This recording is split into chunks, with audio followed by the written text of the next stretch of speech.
అందులో ఒకలా చూపించాను కదా సమోసా చుట్టుకోవడం. ఇప్పుడు పిల్లలకి చిన్నగా చేయాలంటే ఇలా చేసుకోవచ్చు. పూరీని మధ్యలో కట్ చేసుకొని స్టఫ్ పెట్టేసుకుంటున్నాను. తర్వాత 2 సైడ్లు ఇట్లా క్లోజ్ చేసుకొని మైదా రాసుకోవాలి ఊడిపోకుండా.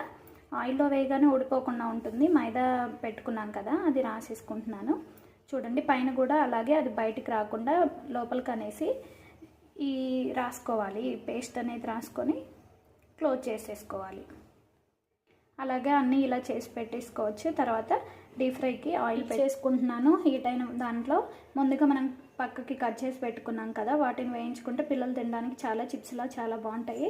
తర్వాత ఒక్కొక్క సమోసాని వేసి డీప్ ఫ్రై చేసుకోవాలి. 2 వైపులా వేయించుకోవాలి గోల్డెన్ బ్రౌన్ కలర్ వచ్చే వరకు. ఈ ప్రాసెస్ అంతా మీడియం ఫ్లేమ్లోనే చేయాలన్నమాట, లేదంటే లోపల ఆనియన్ అనేది ఉడకదు, పచ్చి పచ్చిగా ఉంటుంది.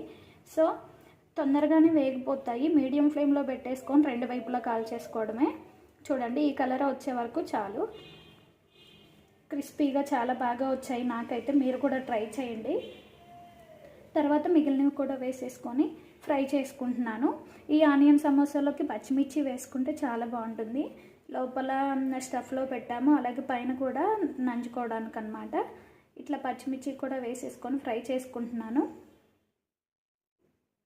అంతేనండి, సింపుల్గా ఉండే ఆనియన్ సమోసా రెడీ. మీరు కూడా ట్రై చేయండి. నచ్చితే లైక్ చేయండి, షేర్ చేయండి అండ్ సబ్స్క్రైబ్ చేయండి. ఈ పచ్చిమిర్చి పైన కాస్తంత సాల్ట్ చల్లేసుకొని తింటే చాలా బాగుంటుంది. వేడివేడిగా సర్వ్ చేసుకుంటే ఆనియన్ సమోసా రెడీ అయిపోయినట్లే. Please subscribe.